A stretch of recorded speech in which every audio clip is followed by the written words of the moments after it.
Colin Kaepernick is giving a voice to the black people society want to keep down, so who cares if he is making money from Nike? The trouble with standing up for your rights as a black man is that the elites and the moderates will always be there to slap you down. They will always be there to turn something so basic, so obvious, into an intellectual debate in which the narrative is shifted.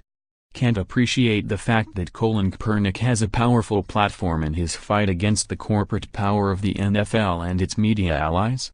Switch the focus to accuse Nike of hypocrisy, of employing sweatshop workers on low wages in China and the Far East. Or accuse Kaepernick of selling out for cash, when all he has ever wanted has been to play football without being asked to turn a blind eye to the unlawful killings of young black men. Who cares if Kaepernick is making money out of this? Who cares what his relationship is with Nike? Anyone who thinks he would rather be in the position he is in than play football with black men safe from unjustified harm is deluding themselves. The money doesn't make Kaepernick any less of an icon. No amount of highbrow analysis can make this any less than what it is. A hero has put his career on the line to say enough is enough. Kaepernick has joined the likes of Tommy Smith and John Carlos, Muhammad Ali, LeBron James and so many others over the years who have been prepared to use their status to try and make a change. If only more footballers in this country would do the same.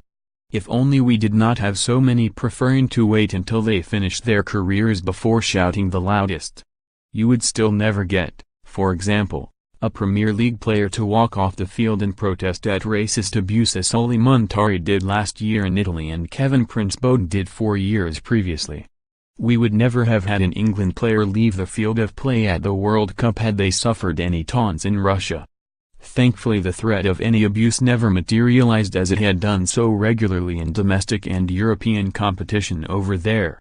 The Russians during the summer were wonderful hosts. But, had the worst happened, the England players had already been under instruction from the authorities to follow the established protocol of basically leaving it to the officials to deal with. It was a tactic already proven not to work. It didn't work last year with Montari. Or for the Liverpool starlet Ryan Brewster. His coach, Steve Cooper, was told to stop bothering the officials at the time. A formal protest subsequently came to nothing. It didn't work in February this year for Mario Balotelli. In fact, the Italy striker, playing for Nice at the time, was booked for complaining to the referee. So black players in Europe need another way to make it clear that enough is enough. Would fans back them standing up for themselves? Absolutely. The wider public too. The black players of the past displayed admirable dignity in the face of the abuse, bananas and bile on a regular basis.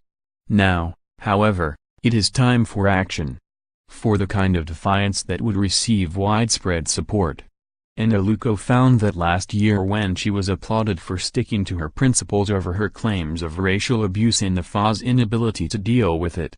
In America they have long since had enough. Kaepernick and other high-profile black sports stars know their worth. They know their reach. They have no compunction about speaking out to address the police brutality, the social and economic injustices and the continued attempts to silence them. They are not fazed by untrue claims that they are disrespecting the flag, the anthem, the war vets, the country or the game. They use their voices, their status, their ability to make a difference. The intervention of the establishment only serves to fire them up further. In England the wider society is fed up. The backlash against the Raheem Sterling tattoo controversy underlined the fact that there is indeed a will to draw a line in the sand. Football needs more. The climate now exists in which more would be accepted. 6 years ago the first signs of a rearguard action in the game surfaced when a string of Premier League players refused to wear anti-racism t-shirts, insisting that they were no longer willing to pay lip service while continuing to be abused. Now we have sponsors, mindful of the cultural mix of their consumers, willing to back sportsmen across the pond who demand the right not to be vulnerable to social and racial injustice. As a PR move, Nike's entrance into Kaepernick controversy has been inspired. It has amplified his protest and widened the conversation immeasurably. It has enraged a section of middle-class white men and flushed out attention-seeking pyromaniacs along with the kind of people who want black men to know their place. Nike have taken a side, however, because they too know it is time for action. They too realize that if you stay silent, if you do what you always do, you'll get what you always get.